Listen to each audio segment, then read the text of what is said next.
Acabei de perder 2 horas da minha vida assistindo a entrevista do Sérgio Moro lá no programa Pânico, na Jovem Pan.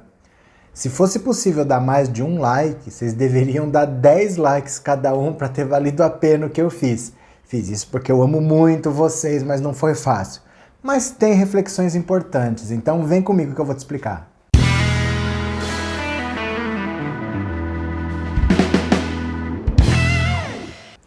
Olá meus amigos e minhas amigas, tudo bem com vocês? Que bom que vocês voltaram! Se você está aqui pela primeira vez, seja muito bem-vindo, muito bem-vindo. Meu nome é Roberto Cardoso. Já se inscreve no canal que a gente está quase em 100 mil, tá? Vamos chegar logo nesses 100 mil aí de uma vez, vamos nos livrar disso. E se você ainda quiser contribuir com o canal, ao lado do botão inscrever-se tem o botão tornar-se membro, R$ 7,99 por mês, a sua ajuda é muito importante, fechado? Olha, foi um tempo bem perdido, sim, sabe? Foi um tempo bem perdido. A entrevista do Sérgio Moro na Jovem Pan foi 10 mil vezes pior que a entrevista dele no Pânico. Isso eu já esperava, porque no Pânico não tinha jornalistas, só tinha humoristas e o Augusto Nunes. Eu vou repetir. No Pânico não tinha jornalistas, só tinha humoristas e o Augusto Nunes. Foi terrível, assim, porque você via pessoas que estavam ali simplesmente levantando a bola para ele chutar pro gol. Não era nem assim, por exemplo, eu achei que fosse ter uma coisa de idolatria, né? Ai, Moro, o nosso ídolo.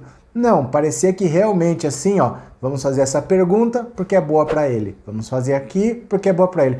Era coisa de parceria, não era um fã olhando para cima pro ídolo.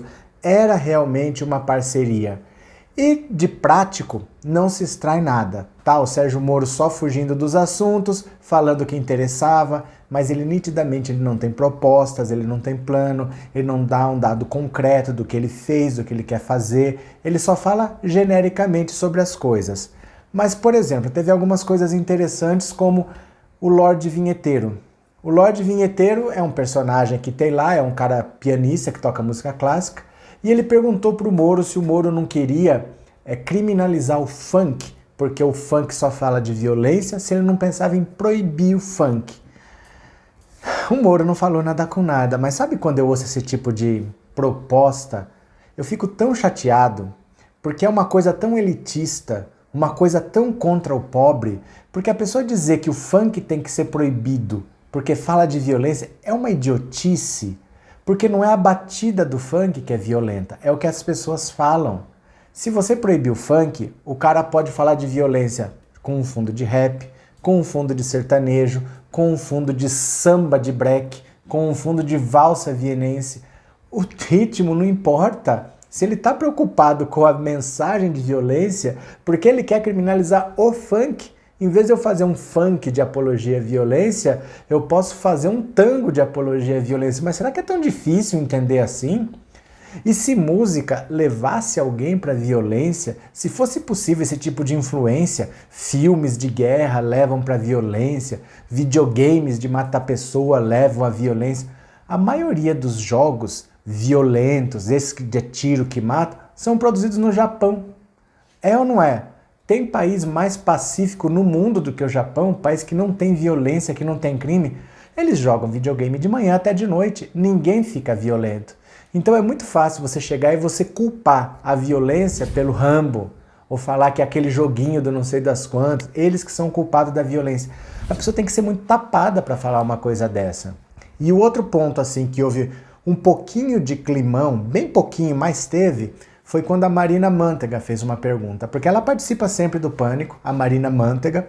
Ela é filha do Guido Mantega, que foi ministro da Economia. E em 2026, o Sérgio Moro decretou uma condução coercitiva do pai dela, do Guido Mantega. Chegaram lá, o pai dela não estava em casa, estava no hospital, com a mãe dela, que ia se submeter a uma cirurgia por causa de um câncer terminal. Aí o Sérgio Moro revogou a condução coercitiva. Ela perguntou: por que o senhor revogou a condução coercitiva? A pergunta foi clara. Se era necessário um instrumento tão agressivo como a condução coercitiva, por que o senhor revogou?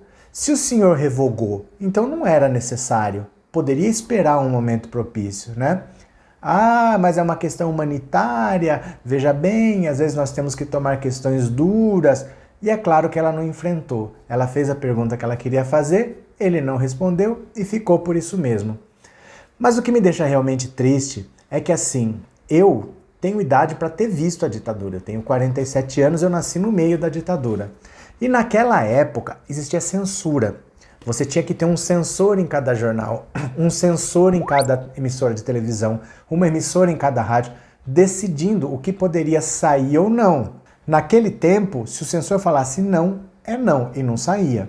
Então, por exemplo, o Jornal da Tarde, o que ele fazia para protestar? Quando uma matéria era censurada, eles simplesmente não faziam a mudança para o censor autorizar e não publicavam a notícia que o governo queria. Eles publicavam uma receita de bolo. Exatamente, eles publicavam receita de bolo e essa receita era bem absurda, assim, sabe? A receita não acabava, a receita de um bolo de chocolate mandava colocar 1 quilo de sal. Você via que não tinha nada a ver. E numa página de política tinha 4 receitas de bolo assim. Então era a maneira do jornalista protestar, porque ele não estava de acordo com a censura, ele não estava de acordo com o governo.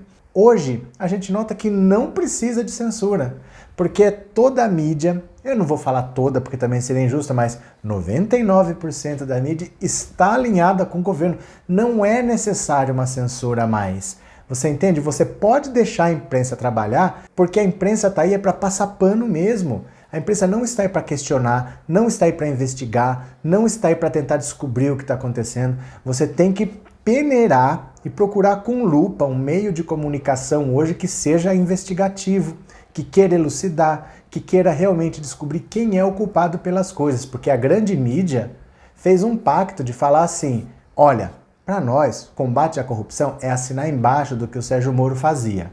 Não importa se estava certo, se estava errado, se faltou prender esse, se só prendeu daquele, não. Combate à corrupção não é sair atrás de qualquer político, não. Assina embaixo do que o Sérgio Moro fez. Governo Bolsonaro, tá certo. Gerou não sei quantos empregos, tudo de Uber. Tudo sem direito a férias, sem direito a 13º. Se o cara ficar doente, ele não recebe. Se você der 1 estrela no aplicativo, ele fica bloqueado, não pode trabalhar. Isso para eles é emprego. É fácil, né? É fácil se você trabalha de terça a quinta, ganha 30 mil reais por mês, você vai ou você não vai, o dinheiro cai lá, trabalha 3 dias por semana e você fala que não tem problema todo mundo trabalhar de domingo, de feriado, todo mundo trabalhar 16, 18 horas por dia, usar o próprio carro, deteriorar o próprio carro, né? É muito fácil falar isso. Então eu fico muito triste realmente com os rumos que a imprensa brasileira tomou, porque não é a tradição da imprensa brasileira.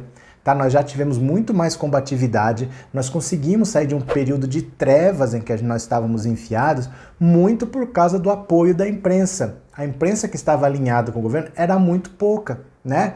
Basicamente era a Rede Globo. O resto fazia oposição, investigava, ficava no pé, resistia bravamente, os atores a mesma coisa. Hoje você vai ver, por exemplo, uma peça como a do Juca de Oliveira, que está lá no Teatro Renascense, que é um panfleto de divulgação do governo, é uma ode à Lava Jato, mas assim, descaradamente, num hotel central em São Paulo, numa área nobre, numa área chique, e uma peça que é simplesmente divulgação do governo, quer dizer, Juca de Oliveira, Carlos Vereza, Regina Duarte, ícones da dramaturgia brasileira, realmente deixando de lado simplesmente a combatividade, que é uma característica do artista.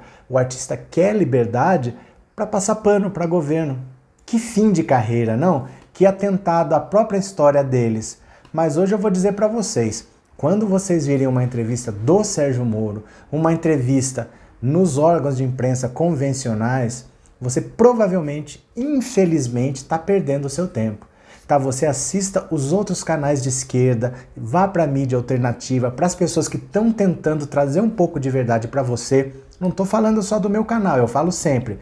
Assista o Portal do José, o Plantão Brasil, a TV 247, GGN, Leonardo Estopa, Blog da Cidadania, o canal de esquerda que você quiser, mas apoie esses canais para que eles cresçam. É ainda onde tem um pouco de oxigênio para a gente respirar. Se você for depender da mídia tradicional, ou você está desinformado, ou você está mal informado. Bem informado com certeza você não está, mas o trabalho que eles fazem é realmente passar pano para o governo, favorecer a empresa que está querendo verba, garantir os seus empregos e dane-se o país. Cada um só quer segurar o seu emprego e dane-se o país. É triste o papel que a imprensa vem fazendo e, infelizmente, eu falo para vocês, canais de esquerda, mídia alternativa é onde você vai buscar informação, tá bom? Porque nós estamos juntos nessa resistência para fazer oposição todos os dias e combater todos os dias. Nós jamais vamos compactar com esse governo.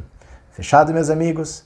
Fiz esse trabalho por vocês, hein? Assisti o Sérgio Moro no Pânico. Não gosto nem do Pânico, nem do Sérgio Moro. Imagina os dois juntos. Valeu? Um grande abraço para vocês, eu já fui.